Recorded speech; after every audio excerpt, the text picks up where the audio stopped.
Om Shanti. Good morning. साकार मुरली 29 अक्टूबर 2025। बाबा का मीठा मीठा लेटर हम मीठे मीठे बच्चों के मीठे मंथन के लिए।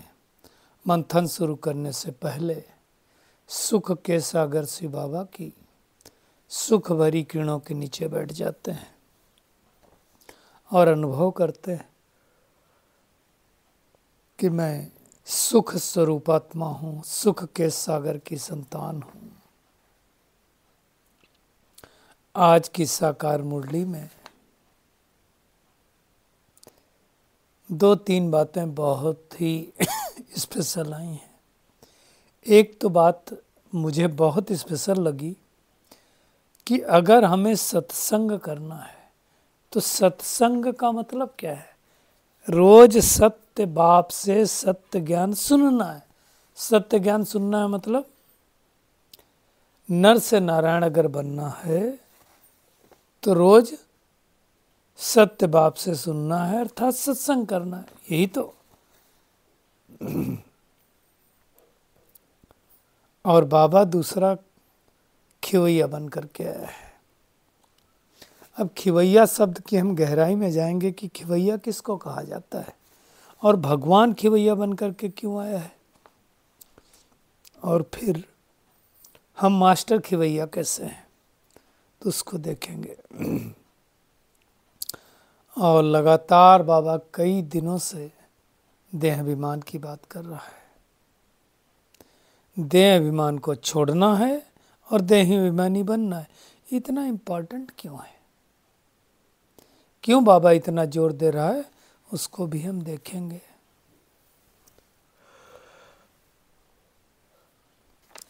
कल जैसे बाबा ने सृष्टि चक्र के बारे में कहा था, मतलब स्वास्तिका के बारे में, वैसे ही बाबा सुदर्शन चक्रधारी के बारे में कह रहा है। बात एक ही है, तो उसको देखेंगे।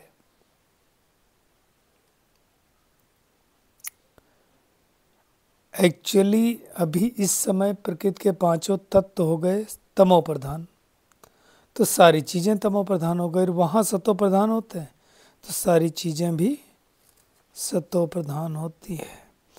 आज बाबा ने एक बहुत ही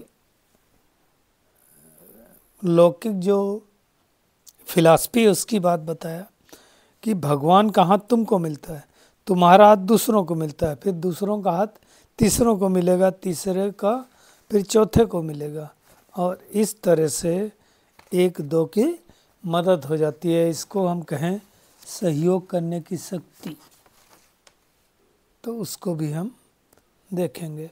आज बाबा कैसे भाषण देना है वो भी समझा रहा है। अब देखो, ये साकार मुरली है, 1969 के पहले है की है।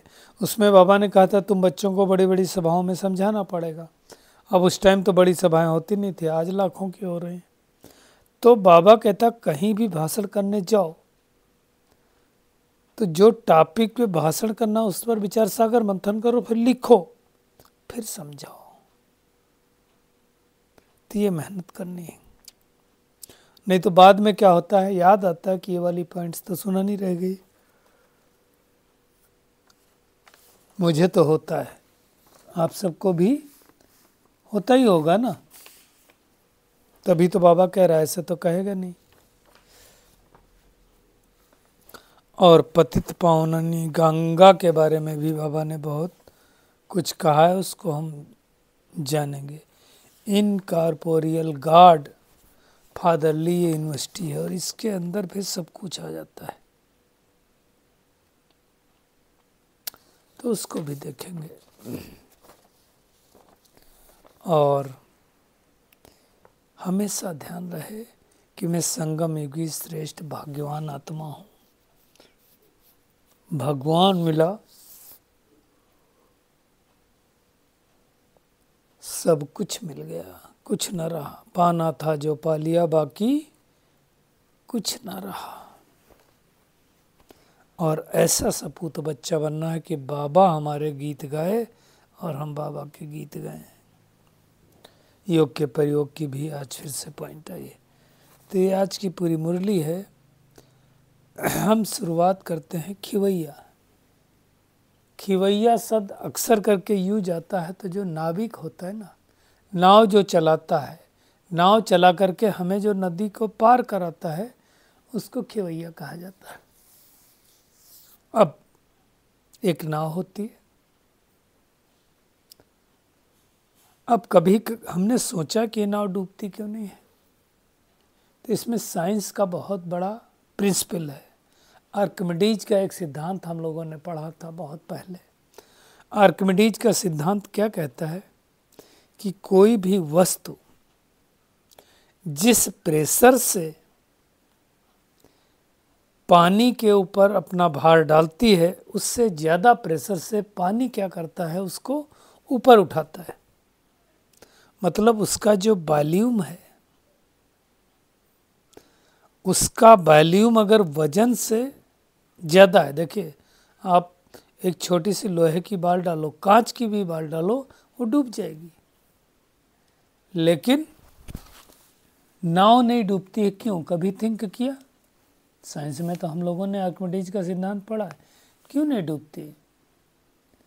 तो उसका जो वॉल्यूम होता है ना, क्षेत्रफल होता है ना, वो क्या होता है, उससे बड़ा होता है। तो उसके कारण क्या होता है कि वो डूबता नहीं, क्योंकि उस पर जो लगने वाला नीचे से बल है, उसको उत्प्लावन बल बोलते हैं। वो क्या करता है, उसके ऊपर का जो बल है उसके भार के बराबर होता है, तो डूबता नहीं है।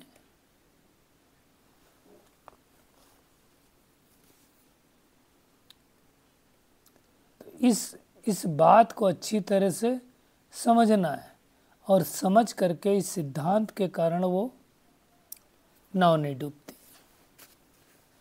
अब खिवैया क्या करता है, उस नाव में हमको बिठा करके इस पार से उस पार ले जाता है। तो एक हो गई नदी की बात। अब भगवान खिवैया बन करके आया। भगवान हमें कहाँ से पार लाता है? तो इस भवसागर से पार लेकर के जा रहा है। इस संसार को क्या कहा गया?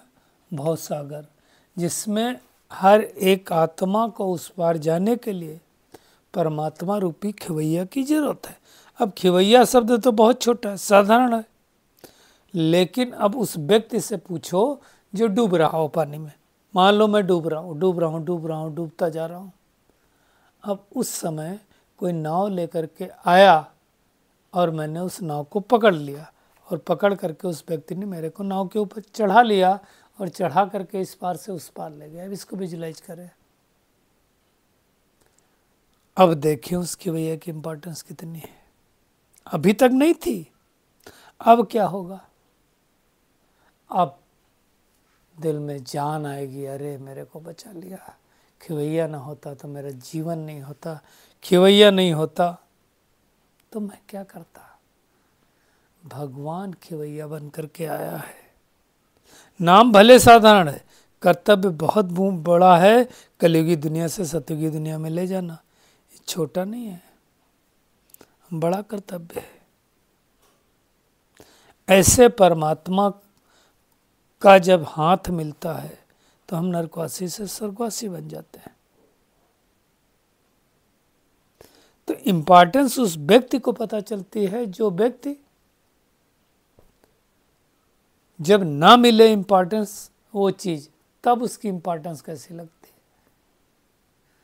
आप देखो हमारे जीवन में भी बहुत सारे लोग ऐसे आए होंगे जिन्होंने कोई न मुकाम पर, कोई न कोई समय पर खिवैया बन करके हमें पार किया होगा। आप चाहे इस ज्ञान में भी देख लें, किसी न किसी माध्यम से परमात्मा ने आपको पकड़ा होगा। लौकिक जीवन में भी देखें, कोई ना कोई हमारी परिस्थिति जब आती है तो खिवैया बन करके आता है।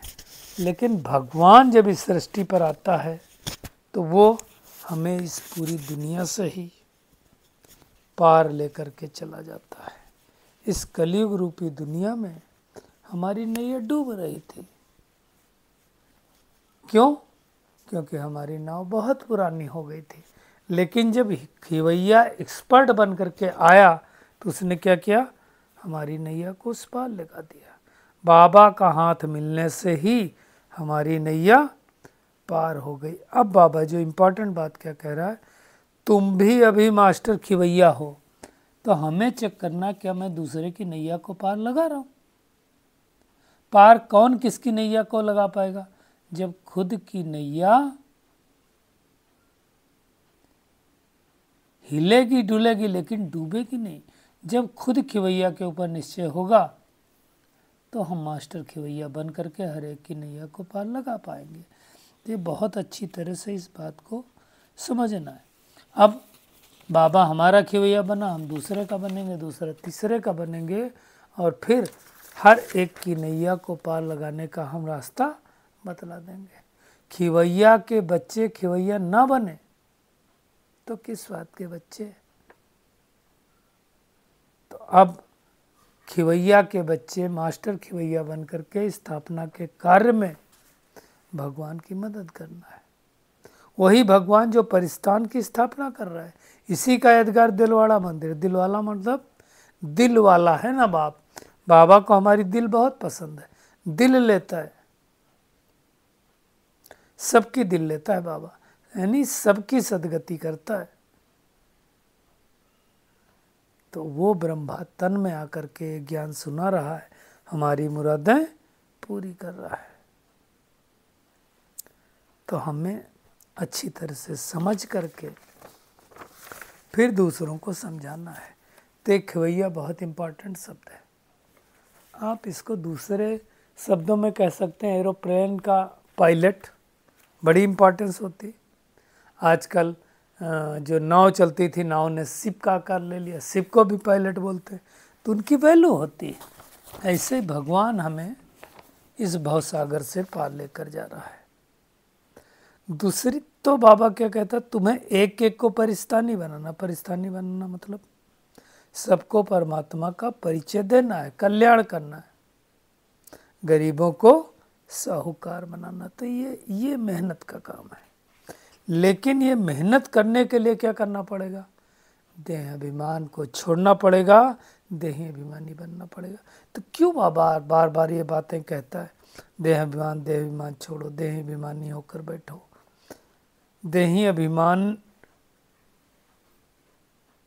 अभिमानी अवस्था में बैठेंगे तो बाबा की करंट मिलेगी। क्यों बाबा कहता है, और देह अभिमान को अशुद्ध भी कहता है। देखिए, देही अभिमानी मतलब शरीर में रहते हुए आत्मा का अनुभव करना।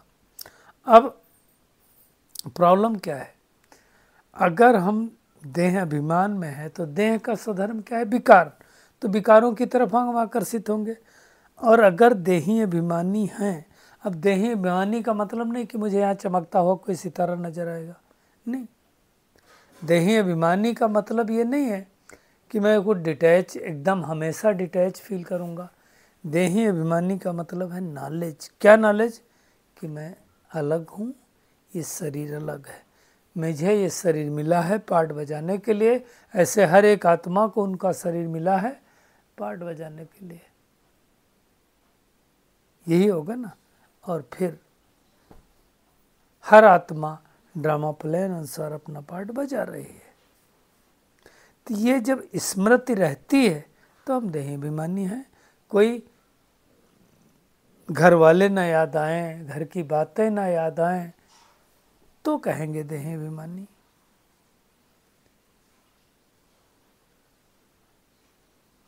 देह अभिमान में आने से तो हम अशुद्ध अपवित्र हो गए।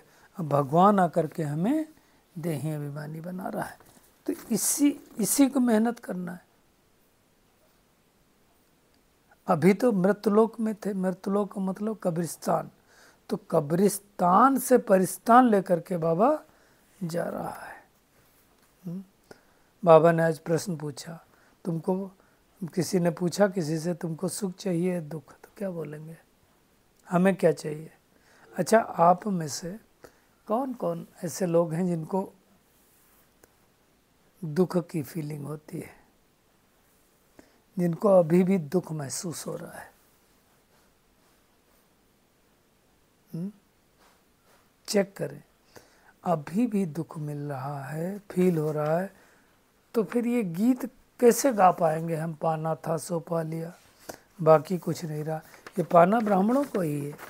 आज के वरदान में बाबा ने उसी के ऊपर चर्चा की है, उसको हम थोड़ा देखेंगे थोड़ी देर में।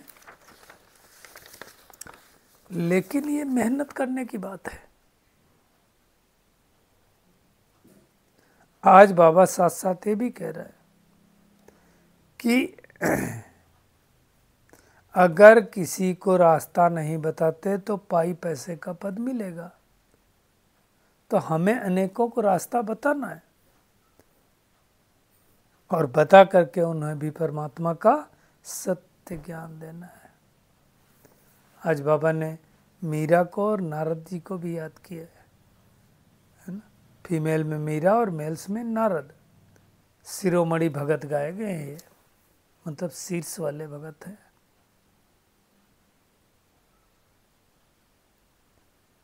तो हम बच्चों में भी नंबरवार हैं, माला के दाने तो बहुत हैं। अब हमको श्रेष्ठ दाना बनना है, अनेकों को रास्ता बताना है। तो इन बातों का हमें अच्छी तरह से ध्यान रखना है। बाबा आज देखो क्या कह रहा है, बाप का हाथ तो सबको नहीं मिलता है। किसको मिलता है फिर? हम सब बच्चों को मिलता है। हम दूसरों को देते हैं, दूसरे को, तीसरे को देते हैं, और ऐसे कड़ी फिट होती चली जाती है। बाबा देखो एक बहुत बड़ा प्रिंसिपल बता रहा है। कई बार बाबा ने कहा कि योग की अनुभूति करो, तो आज बाबा क्या कह रहा है, जब भी कहीं भाषण देते हो तो एक तो वो बात तो बाबा ने कही कि विचार सागर मंथन करके भाषण लिखना चाहिए। दूसरी बात बाबा ने क्या कहा, बहुत इंपॉर्टेंट बात है कि सबको बोलना है, तुम आत्माभिमानी होकर बैठो। आप देखो जो हम साइलेंस कराते हैं 1 मिनट 2 मिनट का, उसका बहुत बड़ा प्रभाव पड़ता है। तो ये हमें ज़रूर करना है और ये सीखना चाहिए आदरणीय शिवानी बहन से। कोई भी प्रोग्राम हो 1 मिनट के लिए वो साइलेंस में बिठाती है ताकि मन बुद्धि हमारी एकाग्र हो जाए। तो ये समझना है, नहीं तो फिर भाषण देने के बाद फिर समझ में आएगा तो क्या फ़ायदा। भाषण के साथ भाषण देनी है। तो बाबा का डायरेक्शन है। बाबा कहता मुझे याद करो। गीता में पढ़ते आए ना, यदा यदा ही धर्मस्य ग्लानिर्भवति भारत अभ्युत्थानम धर्मस्य सृजा अधर्मस्य सृजाम्यहम्। एक्चुअली धर्मस्य बोलना चाहिए। कहते रहते अर्थ कुछ नहीं जानते। अब भगवान हमें उसका सही अर्थ समझा रहा है, और जितना भगवान को याद करेंगे, बाबा को याद करेंगे, उतना हम सत्व प्रधान बन जाएंगे। यही मेहनत है और कोई मेहनत नहीं। बाबा कहते तुम ऐसा पुरुषार्थ करो कि नंबर 1 में आओ। दिलवाड़ा मंदिर का भी रहस्य बाबा ने समझाया ना कि दिल जरूर ली होगी भगवान ने, तब तो दिलवाड़ा मंदिर नाम पड़ा, नहीं तो क्यों पड़ता। तो हमें कोशिश करना है कि ये सत्संग रोज अटेंड करना है। सत्संग सत बाप द्वारा ही होता है, सत बनने के लिए होता है। सत एक बाप ही है, तो हर रोज उसके संग में जाना है। कैसे संग में जाएंगे हम उसके संग में जाने का तरीका क्या है? तो सत्संग में जाने का तरीका एक ही है कि हर रोज परमात्मा की मुरली का श्रवण करें। सत्संग हो गया ना। हर रोज नुमा शाम करें, हर रोज अमृत बेला करें। तो ये मेहनत करनी है।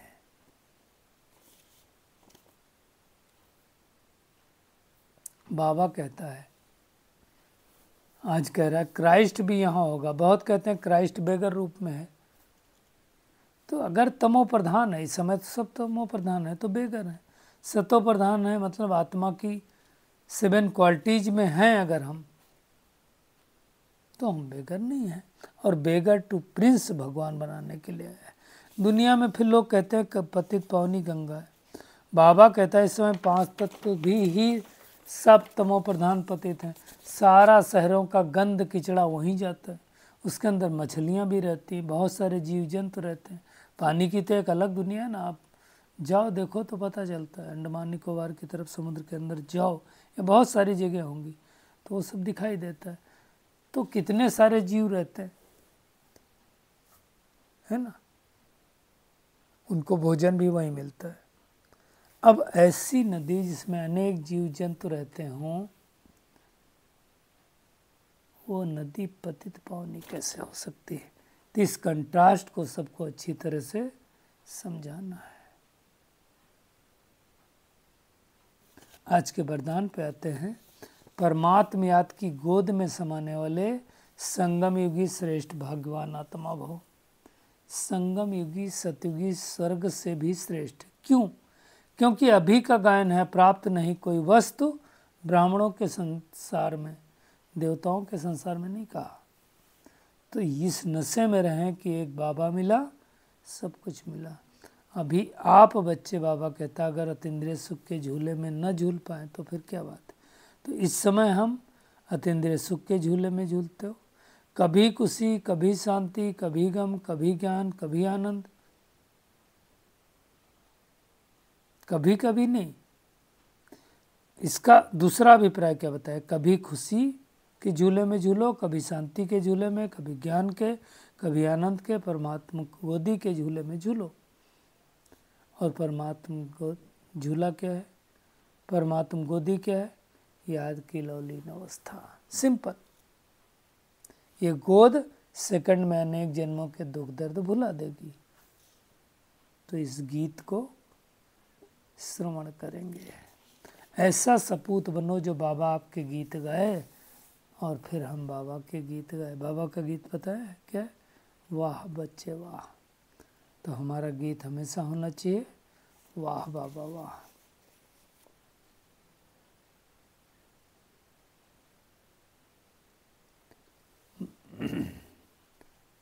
अव्यक्त इशारे में आज फिर से बाबा ने योग के प्रयोग के बारे में कहा। तो जैसे कोई भी प्रयोग करते हैं तो 15 दिन 20 दिन या महीनों लगता है आजकल प्रयोग करने में, जो दुनिया की बात है। तो बाबा क्या कह रहा है? हर मास व हर 15 दिन के लिए कोई न कोई विशेष गुण व कोई न कोई विशेष शक्ति का स्वप्रति प्रयोग करके देखो, क्योंकि संगठन में व संबंध संपर्क में पेपर तो आएंगे। पहले खुद के ऊपर प्रयोग करके चेक करो। कोई भी पेपर आया तो कौन से गुण की और शक्ति का प्रयोग करना है जिससे सफलता मिले, वो पता तो होना चाहिए ना। तो जब हम स्व के प्रति ऐसे श्रेष्ठ संकल्प करेंगे तो प्राप्ति तो होनी होनी। तो आज पूरी मुरली का टेक होम यही है कि भगवान खिवैया हमें इस पार से उस पार लेकर आया है, तो उसकी नाव में बैठ जाना है। नर से नारायण बनने के लिए रोज सत्य बाप से सुनना है, सत्संग करना है, मनसा वाचा कर्मणा किसको भी दुख नहीं देना है। और विजय माला का दाना बनने व पास विधानर के लिए क्या करना है? याद की रफ्तार तेज करनी है। मास्टर पतित पावन बनना है, गंगा पतित पावनी नहीं है। और परमात्मा याद की गोदी में समाने वाले संगम युगी श्रेष्ठ भाग्यवान बनने का अनुभव करना है। ऐसा सपूत बनना है जो बाबा हमारे गीत गाए और हम बाबा के गीत गाए। अच्छा, शुक्रिया मीठे प्यारे बाप दादा, शुक्रिया आप सभी का।